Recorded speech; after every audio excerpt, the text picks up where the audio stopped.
Vamos mergulhar direto na anatomia da verdadeira caridade.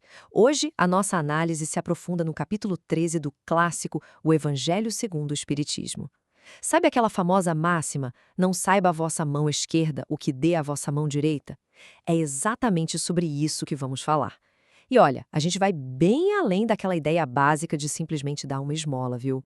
E para ancorar de onde vêm todas essas ideias, a gente tem aqui a assinatura do próprio Allan Kardec, retirada da página de rosto original.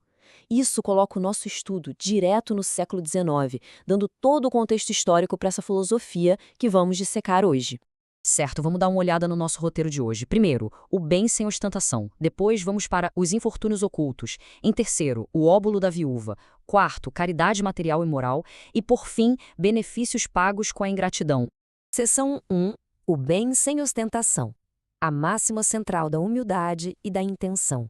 O texto já começa redefinindo o que é ser um benfeitor de verdade. A âncora de todo esse capítulo é essa máxima fortíssima. Não saiba a vossa mão esquerda o que dê a vossa mão direita. Mas o que isso quer dizer na prática? Basicamente, o texto nos mostra que a verdadeira caridade exige uma discrição absoluta. É literalmente tirar o próprio ego da jogada na hora de ajudar alguém. Porque pense bem, o texto é super categórico sobre as nossas intenções. Se a gente busca aplauso, aquela glorificação pública por uma boa ação, bom, o valor espiritual disso é essencialmente cancelado. É como se a recompensa já tivesse sido sacada ali mesmo, na forma de confetes. Já a doação secreta, essa sim garante o verdadeiro mérito. E isso ilustra brilhantemente a diferença prática nas atitudes. De um lado, a gente tem a caridade orgulhosa, que trata a ajuda como uma esmola qualquer e chega a humilhar quem recebe só para o benfeitor sair bem na foto. Do outro, temos a caridade delicada.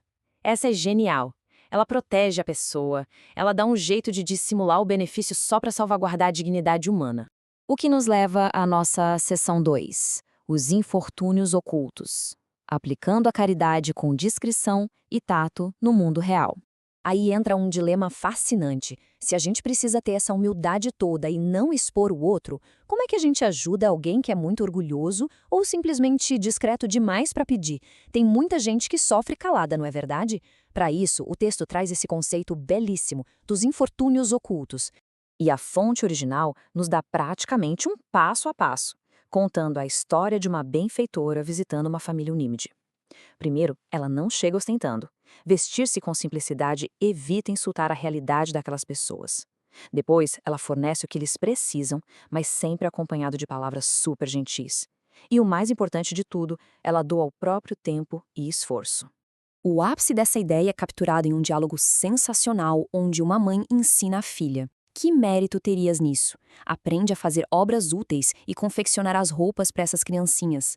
Desse modo, darás alguma coisa que vem de ti. Percebe o peso disso? O verdadeiro valor educativo e moral da caridade não está em só repassar dinheiro, mas em colocar a mão na massa.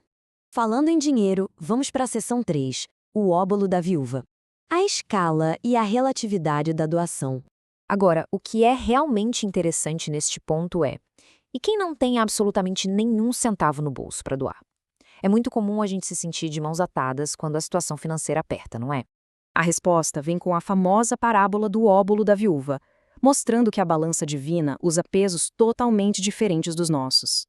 O rico pode doar uma fortuna da sua abundância, sem sentir falta de nada, mas a viúva pobre, ela doa umas moedinhas ínfimas, só que tirando do próprio sustento.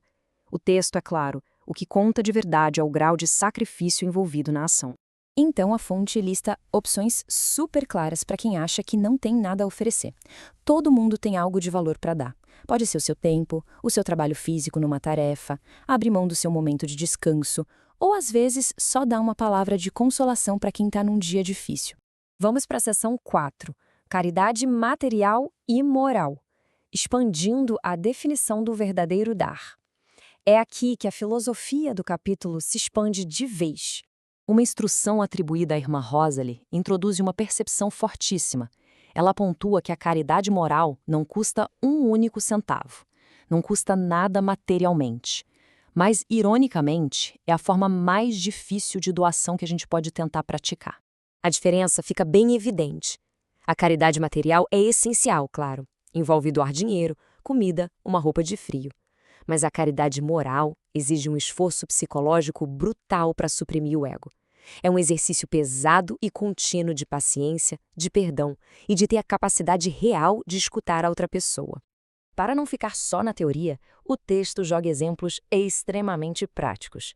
Fazer caridade moral é ser surdo a palavras zombeteiras, é ignorar sorrisinhos de desdém, é saber segurar a língua para deixar o outro falar.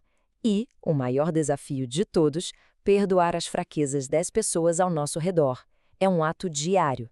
E finalmente chegamos à seção 5, benefícios pagos com ingratidão, o grande teste final da ação altruísta no mundo real. Porque na prática, a gente acaba esbarrando neste dilema. Será que a gente deve parar de ajudar se a pessoa for completamente ingrata com o nosso esforço? Quando a gente é tratado com frieza, um instinto humano diz logo, sim, chega de ajudar. Mas a fonte vira essa lógica de cabeça para baixo. O ponto crucial é este: a ingratidão é apenas um teste da nossa perseverança. O texto afirma com todas as letras que uma boa ação que é esquecida ou desprezada por quem a recebeu tem um valor ainda mais alto para a justiça divina. Por quê? Porque purifica as nossas intenções, provando que não ajudamos só para ouvir um muito obrigado. Tem uma metáfora linda no texto original sobre isso. Um benefício jamais se perde, é uma semente que com o tempo germinará. Ou seja, o livro promete que aquela boa ação que a gente faz vai inevitavelmente despertar a consciência dessa pessoa ingrata em algum momento no futuro da sua jornada espiritual. Nada é em vão. Então, para amarrar essa nossa análise inteira do capítulo 13, o texto nos deixa com uma pergunta provocativa e super direta. Afinal, o ato de caridade é feito para receber agradecimentos ou é para elevar o espírito humano? É o tipo de reflexão que faz a gente rever silenciosamente o que realmente nos move a cada vez que tentamos ser generosos.